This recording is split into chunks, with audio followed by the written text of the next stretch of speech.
اور P T I کے ذرائع یہ بتاتے ہیں کہ آئی ایم ایف کو خط لکھنے کے مندرجات جلد میڈیا سے شیئر کیے جائیں گے۔ پاکستان تحریک انصاف نے عمران خان کی ہدایت پر آئی ایم ایف کو یہ خط لکھا ہے۔ خط میں انتخابی دھاندلی کے ملکی معیشت پر اثرات کا جو ہے وہ بھی ذکر کیا گیا۔ موڈیز کی رپورٹ آئی، وہ بھی بڑی خطرناک ہے کہ پاکستان کی معیشت کو یہ امپورٹنٹ حکومت جو دوبارہ مسلط ہو رہی ہے، پی ڈی ایم کی گورنمنٹ مسلط ہو رہی ہے، وہ اس کو بہتر نہیں کر سکتی۔ تو خیر یہ ساری صورتحال آپ کے سامنے ہے۔ تو جناب اب جو خبر آئی ہے عمر ڈار صاحب کے حوالے سے، وہ 10 ماہ سے غائب تھے، گھر واپس پہنچے آج 9 مئی کے بعد۔ جب وہ گھر واپس پہنچے، انہوں نے پاکستان تحریک انصاف کا ایک تو جھنڈا ہاتھ میں اٹھایا ہوا تھا۔ حالت اتنی خراب تھی کہ جیسے تشدد بہت زیادہ ان پر ہوا، حالت بہت زیادہ خراب تھی۔ کئی ماہ بعد جو ہیں وہ بازیاب ہو گئے ہیں، گھر واپس پہنچے ہیں، لوگ رو رہے تھے، ان کی خود کی حالت بہت زیادہ خراب تھی، بتایا نہیں جا رہا تھا کہ وہ کیسے کس حال میں آج وہ پہنچے ہیں، گرتے پھر رہے تھے۔ میں آپ کے سامنے وہ ویڈیو رکھ دیتا ہوں، جو ویڈیو شاید میں پوری نہیں دیکھ سکا وہاں پر، لیکن ماں کا حوصلہ بڑا بلند تھا کہ رونا نہیں بیٹا، رونا نہیں ہے، ماں کا بہادر بیٹا، ماں کا بہادر لال جو ہے وہ آج واپس آیا۔ تو خیر جناب آپ یہ ویڈیو دیکھیں جس میں عمر ڈار صاحب جو ہے خراب ہے۔ بہادر ماں دے بہادر بیٹے عمر ڈار نہیں رونا، بہادر بیٹے زندہ باد، عمر ڈار زندہ باد، زندہ باد عمر ڈار، زندہ باد عمر ڈار، زندہ باد عمر ڈار، زندہ باد عمر ڈار، زندہ باد عمر ڈار، زندہ باد عمر ڈار، زندہ باد عمر ڈار، زندہ باد۔ سب تو پہلے میں اپنے رب، اپنے اللہ جس نے 9 مئی کے بعد جو مصیبتیں، جو تکلیفوں کے بڑے بڑے پہاڑ ہم پر ٹوٹے، یہ اس نے مجھے ہمت دی، یہ اس نے مجھے استقامت دی، میرے رب نے، یہ اس نے مجھے صبر عطا کیا، اور آج میں اپنے رب کے حکم سے، اس کی رضا سے اپنے گھر خیریت سے پہنچا ہوں۔ 10 ماہ بعد آج میں اپنے گھر آیا ہوں، اور میری دعا ہے کہ 9 مئی کے بعد تحریک انصاف کے جتنے لوگ آج تک گھروں سے در بدر ہیں، جو قید و بند کی صحبتوں میں ہیں، میں خود 2.5 ماہ قید و بند کی صحبت میں رہ کے ابھی گھر پہنچ رہا ہوں۔ میری دعا ہے کہ اللہ تعالیٰ ان سب کو خیریت سے جلد از جلد ان کے گھروں میں واپس لے کر جائے۔ باقی سنیا سی کہ ماواں دے پتر شیر ہوندے نے، لیکن اے ماں،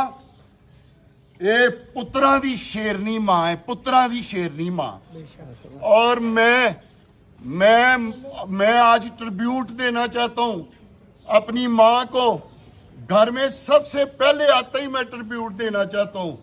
اے ماں تجھے سلام، اے ماں جناب یہ ویڈیو دیکھ لی کہ عمر ڈار جو ہیں انہوں نے اپنی ماں کو آج سلام پیش کیا۔ پی ٹی اے کے بہت سارے لوگ جو ہیں وہ یہ بہانہ بنا رہے تھے کہ پتہ نہیں ان کے ساتھ بہت بڑا ظلم ہو گیا، ان پر بہت سارے مصیبتوں کے پہاڑ ٹوٹے بھی، اور بہت زیادہ ٹوٹے، یہ اس میں کوئی بڑی بات نہیں ہے، ہم بھی اس میں شریک تھے، ہمیں بھی جو ہے وہ یہاں سے غائب کیا گیا۔ لیکن عمر ڈار صاحب جو ہیں وہ جناب آج بغیر کسی ویڈیو کے باہر پہنچے، انہوں نے کوئی پاکستان تحریک انصاف اور عمران خان صاحب کا ساتھ نہیں چھوڑا، کوئی انہوں نے 9 مئی کی جو ہے مذمت نہیں کی، اور دوسرا کٹے کھا لی، مارے کھا لی، جان کی بازی ہار گئے، لیکن یہ دونوں بھائی جو ہیں عمران خان کے ساتھ کھڑے رہے، ان کی والدہ بھی خان صاحب کے ساتھ کھڑی رہیں گے۔ خراج تحسین آج پوری قوم کو ان کو پیش کرنا چاہیے کہ آج وہ قید و بند کی صحبتوں کے بعد بھی عمران خان صاحب کے ساتھ کھڑے ہیں، اور جھنڈا اور وہی پیار ان کا وہ موجود تھا۔ تو خیر جناب اس سب کے اندر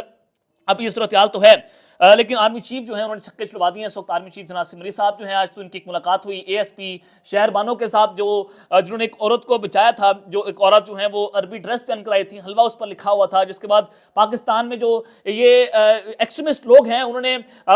یہ سمجھا کہ عربی کی توہین ہو رہی ہے، تو انہوں نے ایک عورت کی زندگی کو اجرن کر دیا، اس کی جان سے کھیلنے کی کوشش کی۔ تو فوری طور پر ایک تو ان کے اوپر جو ہے ان کے خلاف فوری طور پر ایکشن ہونا چاہیے کہ دوبارہ کوئی ایسی کرنے کی کوشش نہ کریں۔ یہ جو آپ مذہبی ٹچ دینے کی کوشش کرتے ہیں کہ ہر بندے کے اوپر جو ہے وہ مذہب کا الزام لگا کر اس کو توہین رسالت کے اندر ڈال کر، توہین مذہب کے اندر ڈال کر قتل کرنے کی کوشش کرتے ہیں، ہمیں ان سب کو ایکشن لینا چاہیے تاکہ کوئی بھی ایسا شخص بات کرنے کی کوشش نہ کرے۔ حلوے کا مطلب بیسیکلی تو یہ ہوتا ہے کہ عربی کے اندر خوبصورت،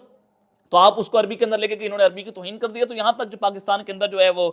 یہ چونکہ ان پڑھ لوگ جو ہیں وہ اس طرح کے کام کر دیتے ہیں۔ تو خیر جناب اس وقت آرمی چیف جناب سمری صاحب نے جو چھکے چھڑوائے ہیں تو عمران خان کی پیٹھ پر ایک بار پھر سے بہت بڑا چھرا گھونپا گیا ہے۔ اب چونکہ پاکستان تحریک انصاف کے لوگوں نے جو منتخب رکن تھے ایم این اے سے ایم پی ایس تھے، انہوں نے سنی اتحاد کونسل میں شمولیت اختیار کر لی کیونکہ اب وہ اس کا حصہ ہے، تو پھر مخصوص نشستوں کا معاملہ تھا کہ اس پارٹی چونکہ پی ٹی اے کو مخصوص نشستیں نہیں مل سکتی ہیں، ان کا انٹرا پارٹی انتخاب نہیں ہوا، تو سنی اتحاد کونسل سے بیسیکلی جوائن کرنے کا ان کا مقصد یہ تھا۔ تو پھر 26 فروری کو خط لکھا گیا سنی اتحاد کونسل کے چیئرمین صاحب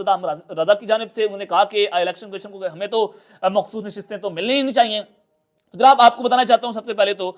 جو کامران خان صاحب نے ٹویٹ کی ہے، انہوں نے کہا کہ عمران خان کی ایک اور فاش غلطی، سنی اتحاد کونسل میں شمولیت کی بھاری قیمت، آج سنی اتحاد کونسل نے عمران خان کو ہری جھنڈی دکھا دی ہے اور اب سے تھوڑی دیر بعد میں الیکشن کمیشن فیصلہ دے دے گا۔ پاکستان تحریک انصاف درجنوں مخصوص نشستوں سے بھی ہاتھ دھو بیٹھے گی، تابڑ توڑ غلط فیصلے، پاکستان تحریک انصاف ایک بار پھر غلط حکمت عملی اور غلط اندازوں کا شکار ہو گئی ہے۔ یاد رکھیں کہ عمران خان کے پنجاب اور کے پی کے کی اسمبلی سے تحلیل کرنے اور قومی اسمبلی سے استعفوں نے بھی پاکستان تحریک انصاف کو ناقابل تلافی نقصان پہنچایا۔ میں سمجھتا ہوں کہ عمران خان کا آئی ایم ایف کو خط لکھنا پاکستان پروگرام کو مشروط کرنے کا بھی نامناسب اور غلط ہے۔ آئی ایم ایف پروگرام کا سیاست سے کوئی تعلق نہیں ہے، یہ پاکستان کی معاشی بقا کا معاملہ ہے، یہ جناب انہوں نے بات کیا۔ اور پھر دوسری جانب جو خط لکھا گیا سنی اتحاد کونسل کے چیئرمین کی جانب سے کہ ہمیں مخصوص نشستیں نہیں چاہیے، جو اتحاد بنا پاکستان تحریک انصاف اور سنی اتحاد کونسل کا، تو اس پر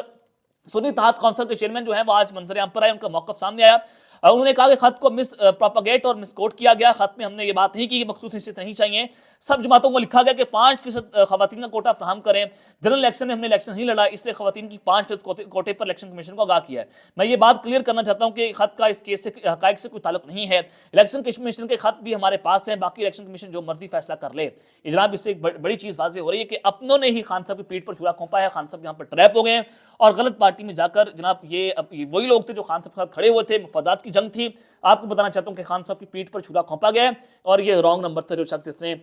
جس کے ساتھ خان صاحب کا یا پی ٹی آئی کا جو ہے وہ اتحاد ہوا ہے۔ تو خیر جناب دوسری جانب فوج کے سپریم کمانڈر جو ہیں ان کو پھانسی دینے کی بات ہو رہی ہے۔ ڈاکٹر عارف الوی صاحب صدر مملکت ہیں، تو انہوں نے جو ہے وہ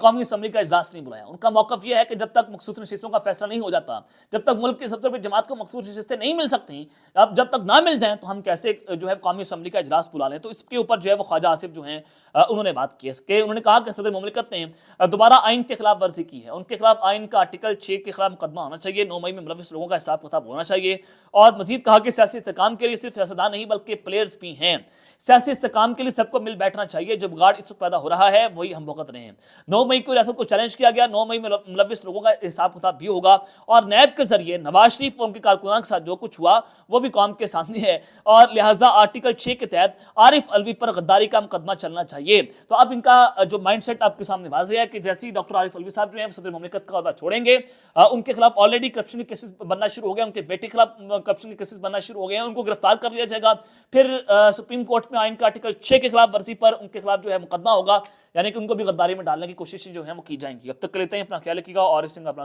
خیال رکھنا، پاکستان زندہ باد۔